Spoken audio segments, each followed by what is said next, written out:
Bienvenidos a un nuevo espacio de reflexión.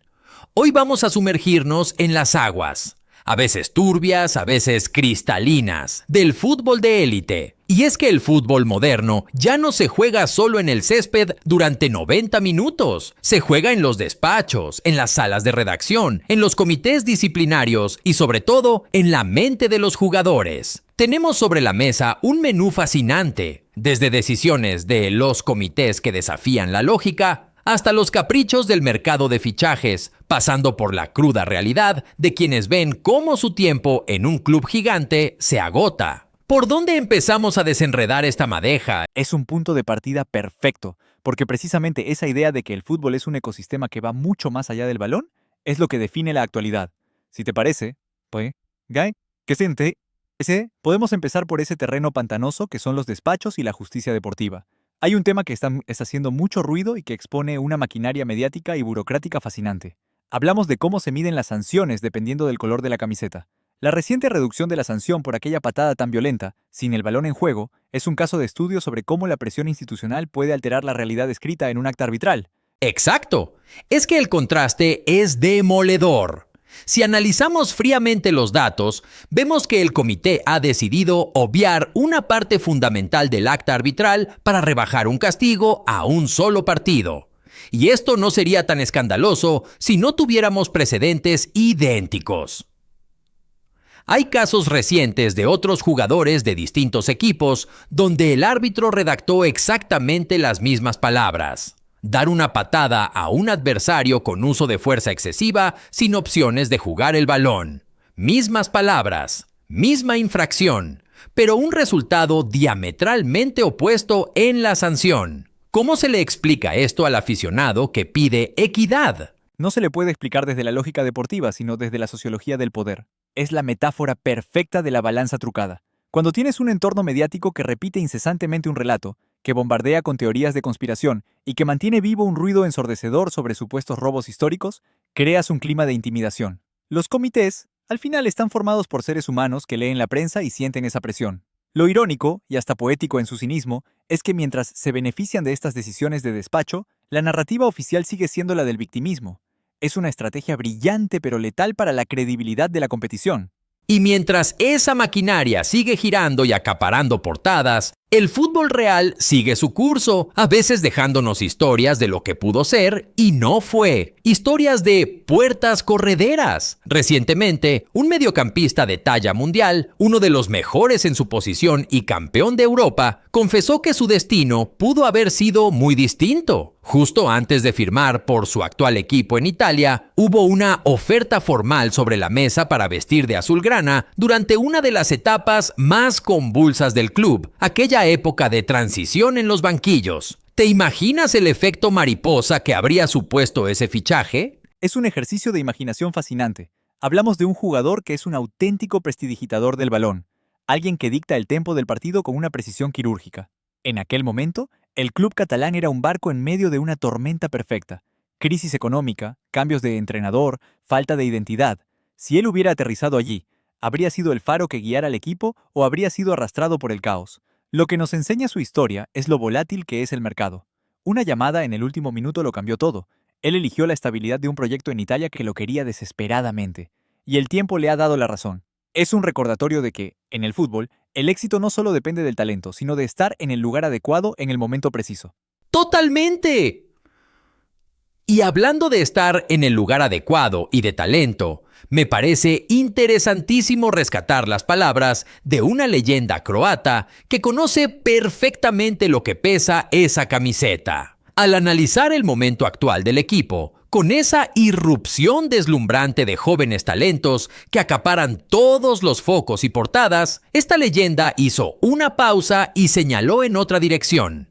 Reconoció la brillantez de los chicos maravilla, por supuesto, pero afirmó categóricamente que el verdadero termómetro, el jugador que transforma al equipo de ser bueno a ser imparable, es un extremo brasileño que hasta hace poco era cuestionado. ¿Por qué crees que un exjugador de ese calibre ve algo que a veces al gran público se le escapa? Porque el aficionado suele enamorarse del destello, del regate imposible o de la juventud descarada, pero el profesional valora el motor que hace que el coche funcione.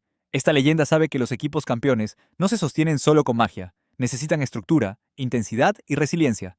Ese jugador brasileño del que hablamos es el pegamento del equipo. Ofrece un despliegue físico brutal, presión alta, desmarques constantes que rompen líneas y además, cifras goleadoras. Hay una versión del equipo con él en el campo, una versión agresiva y vertical y otra mucho más predecible y vulnerable cuando él no está. Es la victoria del trabajo incansable y la madurez táctica sobre el talento puramente estético. Es una lección de justicia poética en el fútbol. Pero claro, la moneda siempre tiene dos caras. Mientras unos se consolidan como piezas inamovibles, otros ven como la arena del reloj se escurre rápidamente. Y aquí entramos en el debate del delantero, del famoso número 9. Hay un jugador en la plantilla actual que llegó con la vitola de proyecto a largo plazo, con un contrato largo y la promesa de ser clave.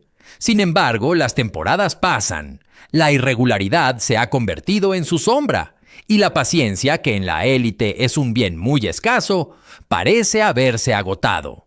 Ya no se habla de renovación, sino de mercado. Es la ley más cruel del fútbol de máxima exigencia. Si te detienes, el ecosistema te devora. Este jugador tiene una edad ideal, no le falta calidad técnica, pero sufre de una inconsistencia crónica.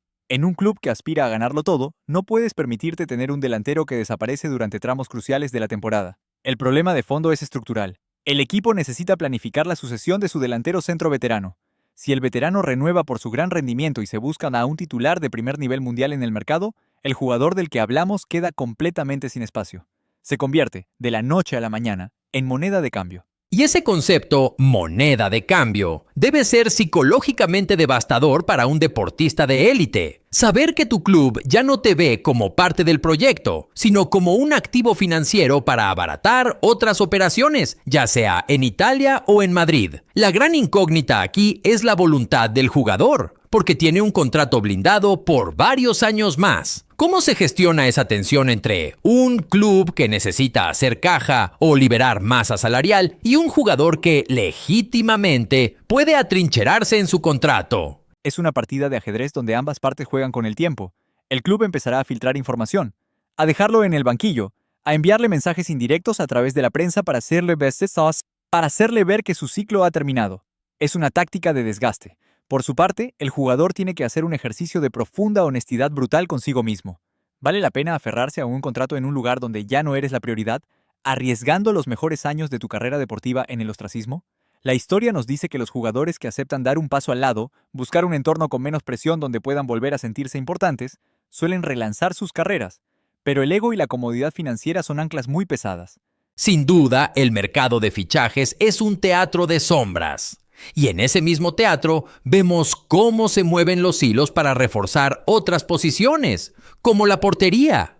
Ha surgido el nombre de un guardameta internacional, muy consolidado en su actual equipo, que ha sido vinculado fuertemente como un objetivo de cara al verano.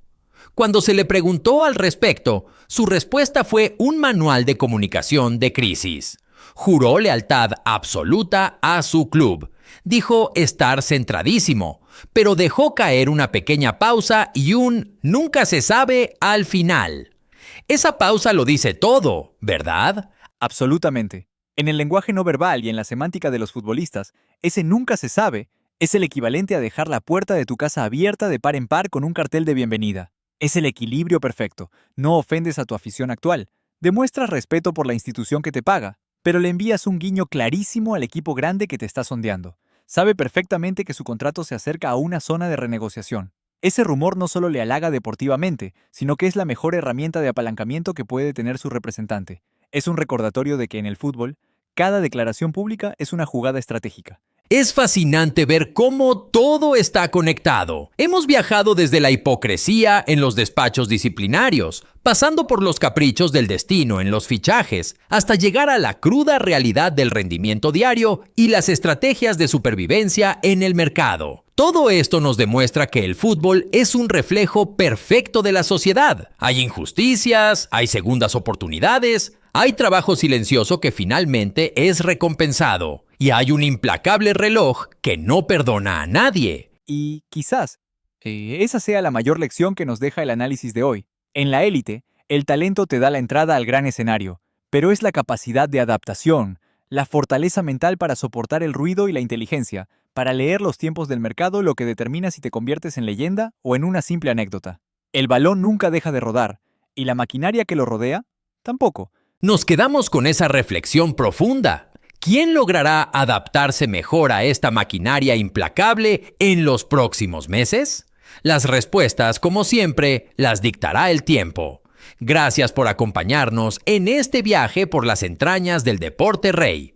Seguiremos observando, analizando y cuestionando todo lo que ocurre dentro y fuera del terreno de juego. Hasta la próxima.